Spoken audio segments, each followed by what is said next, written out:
Sometimes, to get a realistic view of what's immediately facing you, it's better to stand back from afar, without a dog in the fight, and take in the entire landscape. And today, that principle can certainly be applied to politics in America and the state of Michigan. Eric Ham is the perfect journalist to look at his native state of Michigan from a distance in Washington, D.C. They call him one of the hardest working political junkies in that city.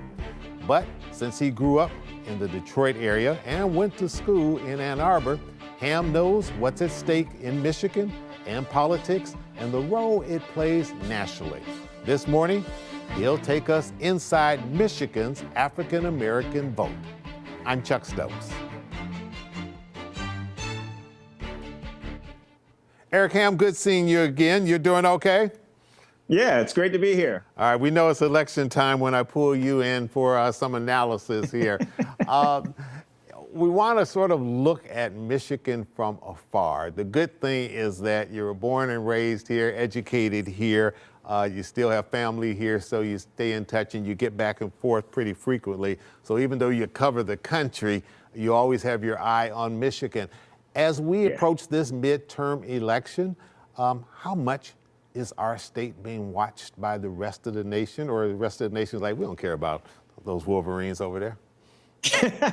Well, people may not care about the Wolverines, but here in Washington, everyone is looking at what is going to happen in the state of Michigan. Michigan may not be the tip of the spear like some places such as Georgia or Arizona, but it's important. And of course, if in fact Gretchen Whitmer pulls this race out, which it certainly looks like she will based on what the polling data is showing us, Gretchen Whitmer's name will be, I think, in the short list of potential candidates who will be seen as someone who will be running for president or who will be someone who will be on that presidential ticket. Because remember, Joe Biden has not committed to actually running in 2024.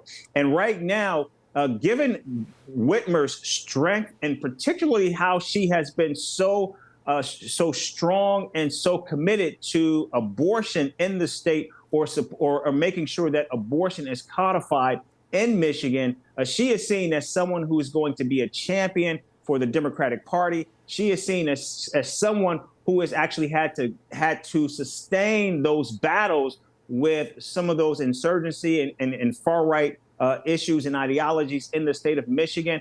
And I think if in fact she does prevail, people are going to be looking at her no longer as the governor of Michigan, but they're going to be looking at her, at least on the left, as this potential national figure that could actually power and actually move the party forward beyond Joe Biden's presidency. All right, so let me give you a little challenge here. She was asked about that not too long ago by a Michigan reporter, and she said that she is committed to serving out her 4-year term if indeed she gets that second term. Now, do you believe her on face value, or is that just a thing you say on the campaign trail because it would sound horrible if you didn't say it when you're asking for people's vote, but that she may very well change if the party comes knocking? Let's go back to a former president who was asked that question as well, Barack Obama. Will you complete your entire term as a U.S. senator? And he said that he would. He said it over and over and over until he didn't, until he announced that he was actually running for the White House. And so I think this is something that we see typically from candidates about their intentions. And she is certainly saying all the right things. And remember, she wants to keep Michigan blue. She wants to be seen as someone who wants to continue to move the state forward. And also she wants to get through this election cycle.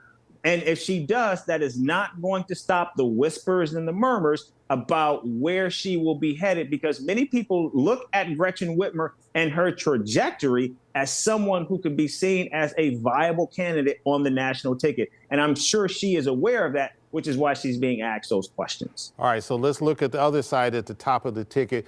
Tudor Dixon, she came out of a pack of men who were trying to keep her from getting to have this face-off, this historic face-off, because the first time two women have ever run against each other for governor of this state.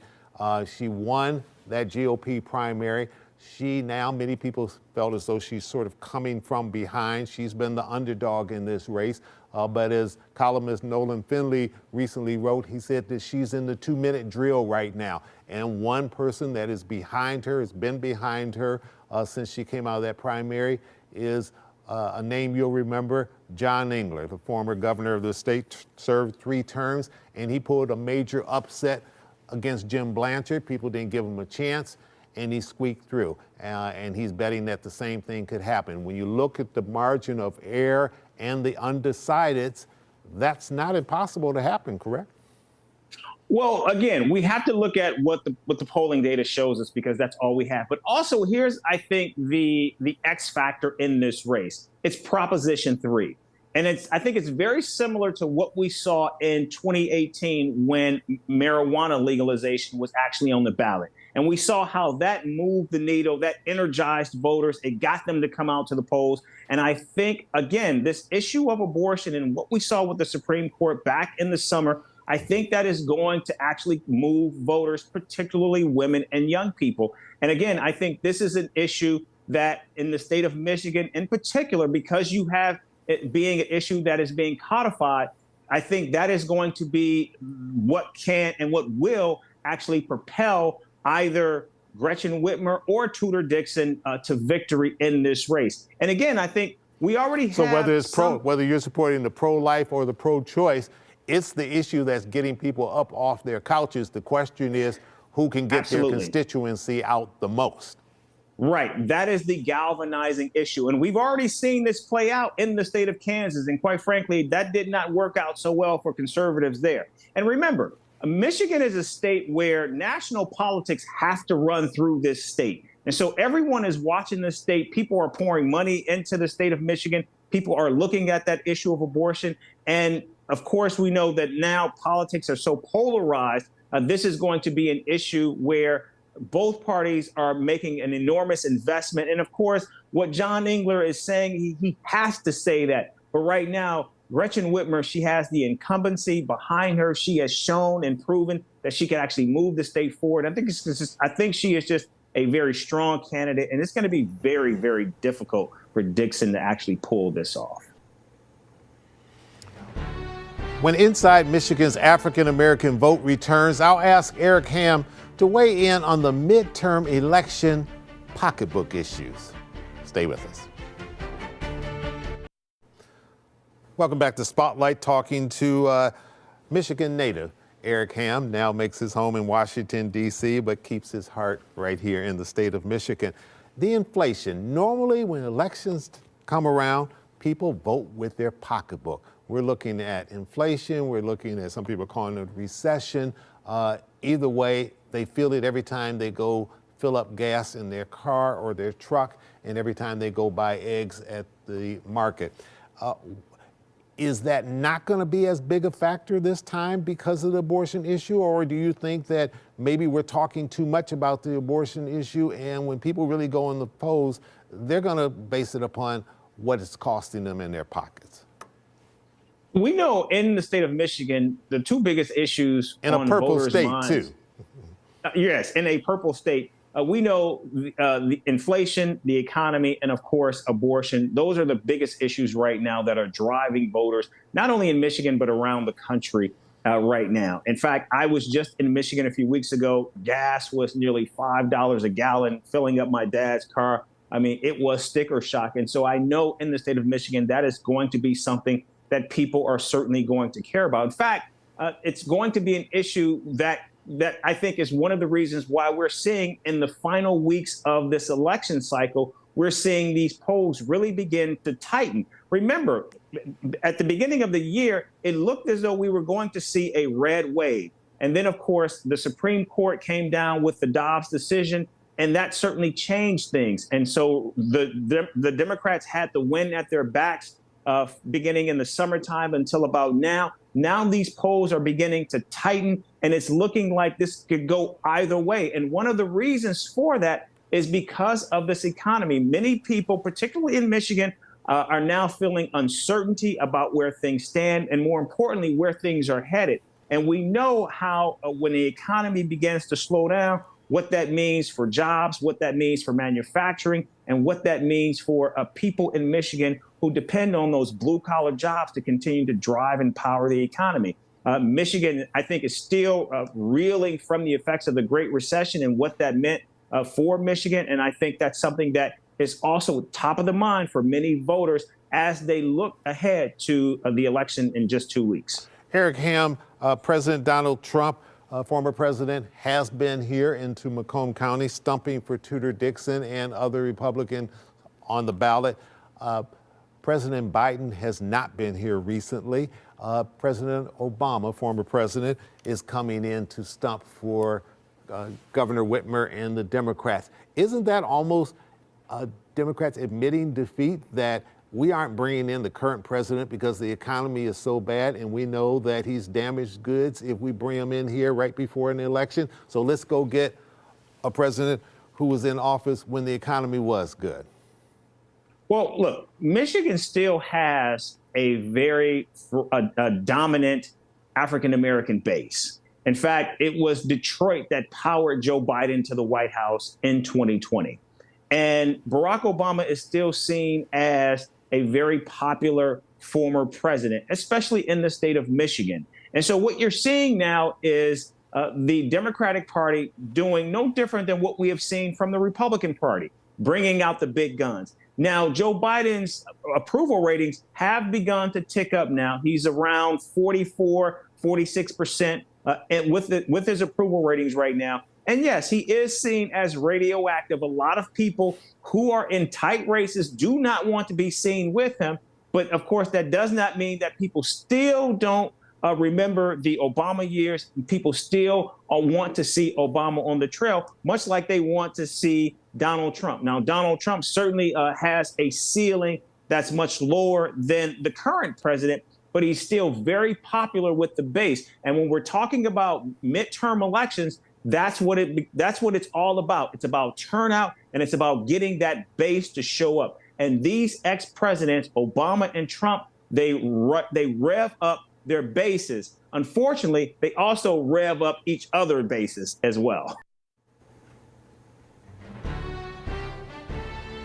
Coming up, are health care and immigration the elephants in the room, or are those political buzzwords out to pasture these days? We'll find out right after this. Eric, health care and immigration. We've seen times where those two issues have played a major role. Not so much this time during the midterm? Well, I think the right certainly is going to make immigration an issue, much like crime is going to be an issue that the Republicans are pushing. But we don't really see it, I think, as much as we have seen in the past. And I think one of the reasons for that is because neither party, I think, has a proposal or a solution on how to address issues like DACA or what we're seeing at the border. We do know that Republicans have made the border issue certainly something that they believe is deeply problematic. Unfortunately, Michigan is not a border state, and because the United States' two largest trading partners, Canada and Mexico, those are issues that Michiganders certainly care about, because, again, we're talking about manufacturing.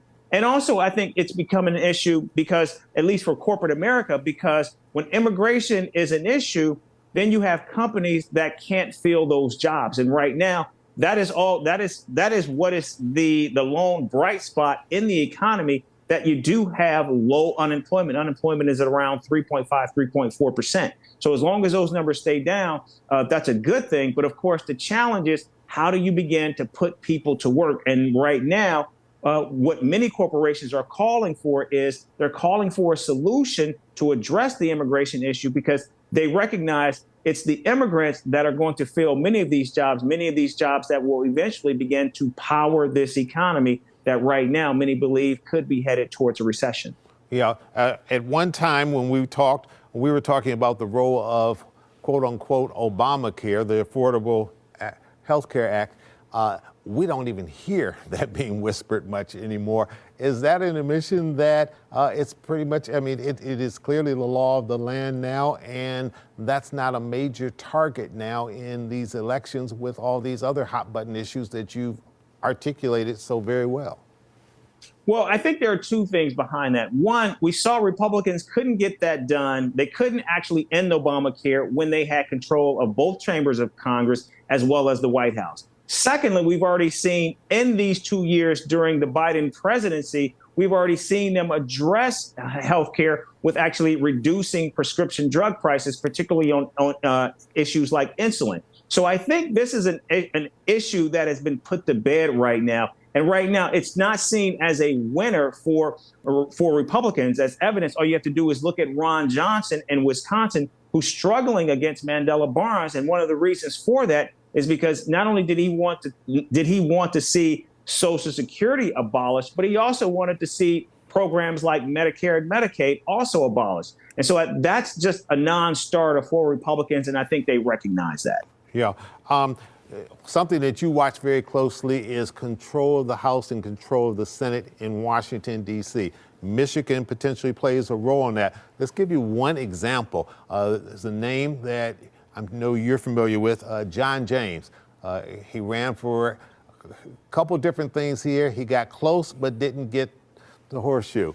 A lot of people feel as though this time around he may stand a real good chance of finally getting his way to Washington into the U.S. House of Representatives.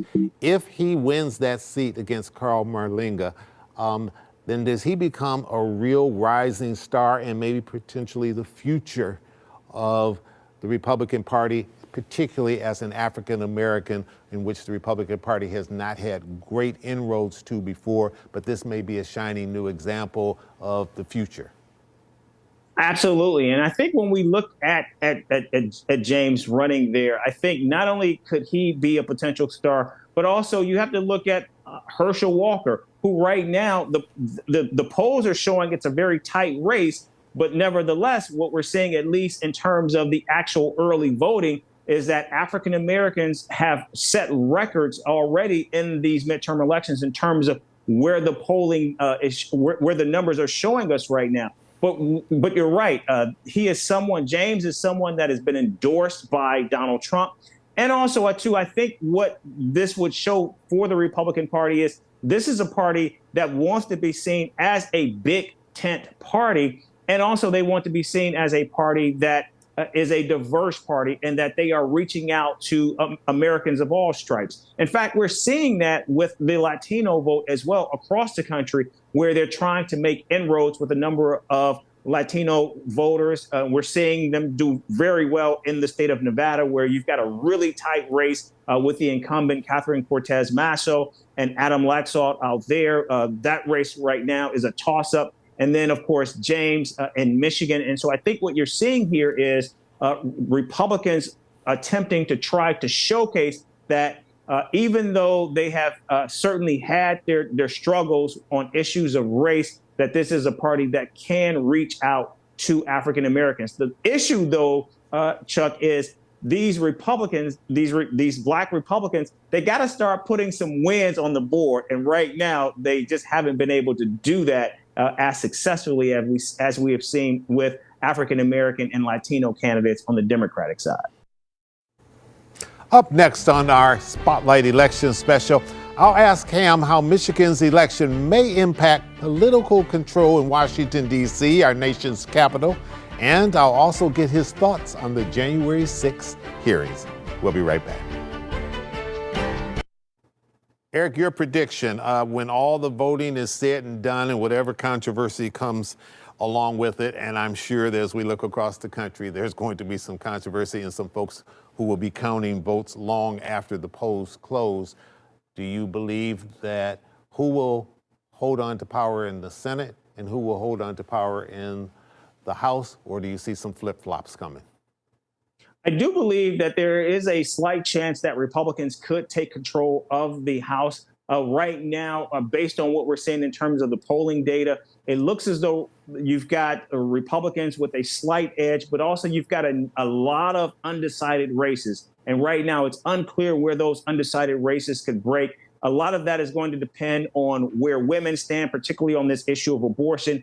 And are young voters going to come out? If young voters come out in numbers, it could be a very long night for Republicans if they want to take control of the House. The Senate, I think when the smoke clears, Chuck, I think we could see a 50-50 split with Kamala Harris being that tiebreaker in the Senate, or maybe a slight pickup for Democrats. But I don't think it's going to be a walk in terms of a large spread for the Democrats. But I do see Dems keeping the Senate with a slight edge to Republicans in the House of Representatives. Eric, I've got less than a minute left. Probably unfair to ask you this question, but I know you can do it. The January 6th hearings that many of us have watched and a lot of people have watched intently, do you think that they will have any true impact on what happens in the midterm or election, or is it's going to manifest itself perhaps in a different way, but not in terms of voters?